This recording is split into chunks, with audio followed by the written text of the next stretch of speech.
the sharpened Romberg test. That is the tandem Romberg. So this one you're gonna stand with your feet in heel to toe position, as so, like this. Arms folded across your chest and your eyes closed, and you're gonna hold this for 1 minute. A little bit of sway is normal, but you don't want to completely lose your balance. Next test is called the timed up and go test, also known as the tug test. So the patient will start off seated, will get up, stand, walk 3 meters, turn around, and come back and sit.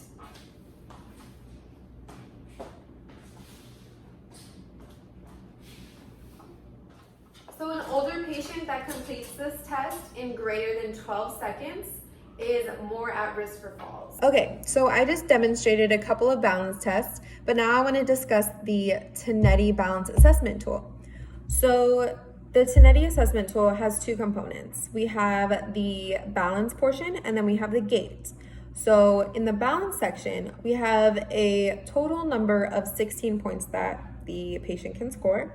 Then we have in the gait section a total of 12 points that the patient can score. So we'll take both of these tests, add them together. So the total score between the balance and gait should be 28. That's the max amount of points you can get. So the first one I want to discuss is the balance section. So we're going to visualize a couple different things, and I'm going to go through these things and how they're scored. So the lowest score you can get is a 0, and it's usually in each section you can be scored as low as a 0 or a 1 or 0 to 2, 2 being the better score. So the first one you're going to look at is how the patient, well, first of all, you're going to have the patient start off sitting in a nice sturdy chair, preferably no arms if possible, but the first thing you're going to do is visualize how the patient is sitting in the chair. Are they leaning or sliding out of the chair? If so, they're going to score a 0. If they are steady, safe, then it's a 1. Then you're going to watch how they rise from the chair. So are they unable to without help? That's a 0. If they're able to with the use of maybe the arms, or if you need to assist them, then that's a 1. If they're able to rise from the chair without any help at all, then that's a 2. Then you're going to see how they attempt to rise. Are they unable to without help? If so, that's a 0. Are they able, but they required a little bit of assistance? That's a 1. If they're able to rise without any assistance at all, then that's a 2. Then you're going to watch how their balance is immediately after standing. So you're going to ask them to stand up from the chair, and you're going to watch the first 5 seconds. Are they unsteady? Are they staggering? Are they grasping for things to help them balance? Is their trunk swaying? If so, they're going to score a 0. If they're steady, but they're using their walker or any other assistive device like a cane, then it's a 1. But if they're able to stand up without any support, any assistive device or a walker, then that's a 2. Then you're going to notice their standing balance. So are they unsteady? Then that's a 0. Are they steady, but they have a wide base of support? Then that's 1. If they have a narrow stance and they're able to balance without any support, then that's a 2. So then while they're standing there, as long as it's safe, you're going to nudge them a little bit. If they begin to fall, it's a 0. If they stagger or they're grabbing at stuff, trying to catch themselves, it's a 1. If they're steady and safe, it's a 2. So then you're going to ask the patient while they're standing there to close their eyes. If they are unsteady, it's a 0. If they are steady, then it's a 1. Then you're going to ask the patients to do a 360 turn. If they are discontinuing their steps, they're pausing, stopping, it's a 0. But if they are able to complete the 360 with continuous steps, then it's a 1. If they are unsteady, grabbing at things, staggering, it's a 0. If they're steady, then it's a 1. Then you're going to ask the patient to sit back down in the chair. If it's unsafe, misguided distance, if they fall into the chair, then it's a score of a 0. If they're using the arms of the chair and it's not a smooth motion, then it's a 1. If they're safe and it's a smooth motion, then the score is 2. So the whole total of the balance section is 16 points. So now I'm going to talk about the gait portion of the test. So with this, you'll have the patient stand next to you, the therapist. You're going to have them walk across the room with or without aids, depending on if they need them or not, if they came in with them. For the gait portion of the test, you're gonna have the patient stand next to you. If they use an assistive device, you can allow them to use it for this test. So you're gonna ask them to walk across the room, with or without their assistive device if they have one. And at first you're gonna have them walk at a usual pace, like their normal pace. And then you'll ask them to walk at a more rapid pace. So immediately after you tell the patient go, the first one we're gonna look at is their indication of gait. And if they have any hesitancy or multiple attempts, it's gonna be a score of 0. If they have no hesitancy, then it's a 1. The next thing we're gonna look at is the step length and height. So if they step 2, then it's a 0. If they step through right, 1, or step through left, 1. The next one we're gonna look at is the foot clearance. So if they have a foot drop, it's a score of 0. If their left foot clears the floor, 1. And if their right foot clears the floor, 1. Their step symmetry. So we're gonna look to see if the right and left step, the step length appear to be equal, then that's a score of 1. If they're not equal, it's a score of 0. So we're also gonna look at the step continuity. So if there's stopping or discontinuity between steps, it's a score of 0. If the steps appear continuous, then it's a 1. We're also going to look at the path that they take. So if there's a marked deviation, then it's a score of 0. If there's mild to moderate deviation or uses with aid, then it's a score of 1. If it's straight with aid, then it's a 2. I'm sorry, if it's a straight path without aid, it's a 2.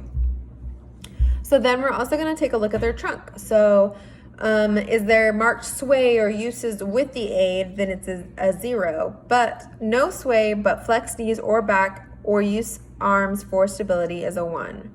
If there's no sway or flexion of the trunk, the use of arms or with aid, then it's a 2. So the walking time, we're gonna look at if their heels are apart, it's a 0. If the heels are almost touching while walking, that's gonna be a 1. So the total points for the gait section is 12. So you would take the score from the balance section and the score from the gait section and you would add it together. So the max amount of points is 28. If the patient scores greater than 24, there's a low risk for falls. If the patient scores from 19 to 23, then there's a moderate risk for falls. If the patient scores less than 18, then they're at high risk for falls. All right, so now I'm gonna go over the Berg Functional Balance Scale. This is going to be, 14 different things that we're gonna do for this test. The total score is 56 points. So the first thing we're going to do is have the patient sit down in a chair, and then we're going to ask them to try to stand up without using your hands for support. So on this scale, it goes from 4, being able to stand no hands and stabilize independently, the lowest score being 0, which is needs moderate to maximal assistant to stand. And then 3, 2, 1, they're all kind of different variables between the two. So go ahead and try to stand up without using your hands. Perfect. So now, the next one we're going to look at is standing unsupported. So we're going to ask the patient to stand for 2 minutes and time them. So let's pretend like I'm timing it for 2 minutes. So just stand, try to keep your balance. Okay, perfect. So his score would be a 4, being able to stand safely for 2 minutes. 0 would be unable to stand 30 seconds without assistance. Okay, so we're going to move on to number 3, but if your subject is able to stand for 2 minutes safely, you would skip number 3 and go to number 4. But just to tell you for learning purposes, number 3 is being able to sit unsupported, feet on the floor. So sitting with your arms folded for 2 minutes. But we're going to skip to number 4. So standing to sitting. So I'm just going to ask the patient to sit down. Go ahead and sit down. Perfect. So 4 would be sit safely with minimal use of hands. Number 0 would be needs assistance to sit. So he would be a number 4. See what we have next. All right, so now number 5 is transfer. So now I'm going to ask the patient to please move from chair to chair, or it would be from like bed to chair, one way, trying not to use your arm. So go ahead and just get up and sit down in the other chair. Perfect. So that would be a 4, able to transfer safely with only minor use of hands. And a 0 would be needs 2 people to assist or supervise to be safe. Okay, so go ahead and stand up for me. Number 6 is standing unsupported with eyes closed. So if you could just stand, close your eyes, and I'm going to count to 10, okay? 1, 2, 3, 4, 5, 6, 7, 8, 9, 10. Okay, go ahead and open your eyes. So 4 would be able to stand 10 seconds safely. 0 needs help to keep from falling. Okay, so now I'm going to have you, number 7 is standing unsupported with feet together. So you're just going to bring your feet together, face me. And you're just going to stand there for 1 minute, okay? So I'm going to pretend like I'm timing you. Okay, minute goes by, good job. So he would be rated a 4. Able to place feet together independently and stand for 1 minute safely. All right, let's see. Okay, so number 8 is going to be reaching forward with outstretched arms. So we're going to have the patient lift their arm to 90 degrees. They're going to stretch their fingers out and lean forward and reach forward as far as they can. So we will demonstrate that right now. So you're going to lift your arm. So I'm going to put this actually right here. And then what you're going to do is you're going to reach forward as far as you can, and we're going to try to go at least 10 inches. Perfect. It looks like you're at 16. Good job. His score would be a 4. He could reach forward confidently, greater than 10 inches. A 3 would be greater than 5 inches, 2, 2 inches, 0 being needs help to keep from falling. So number 9 is pick up an object from the floor. So we'll just throw this little handsaw on the ground. So all I need you to do is pick up what is placed in front of you at your feet.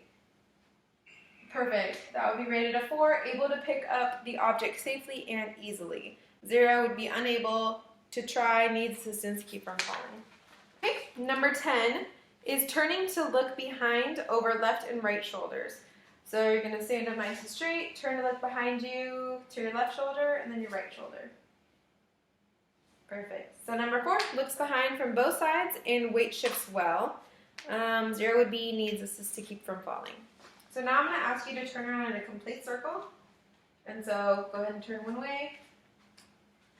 Pause. And then I'm going to ask you to do it the other way. Perfect. So number 4 would be able to turn 360 degrees safely in less than 4 seconds on each side. Number 12, count number of times, step, touch, measure, stool. Okay, so we're going to get a stool, a little mini stool, which I have a box right here. And we're going to ask the patient to step up and at least complete 8 in 20 seconds. So. Actually step on it? No, we're just going to put the top of your foot on top of the box. So you're just going to go like this. 1, 2. Good. Put your whole foot on top. Good. Okay, go ahead.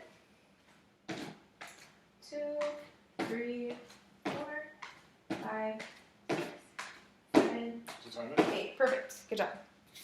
Okay, so that would be, let's see, able to stand independently and safely and complete 8 steps in 20 seconds. That would be number 4, grade 4. So now I need you to stand unsupported, 1 foot in front. So you're going to place 1 foot directly in front of the other. So it's just going to be like this. Good. Okay. And we're going to hold that for 30 seconds, okay?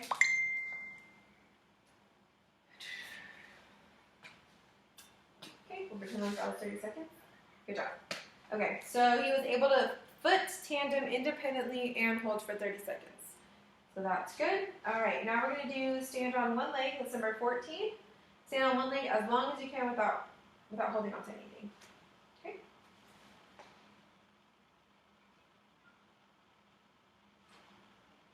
Okay, go ahead and relax.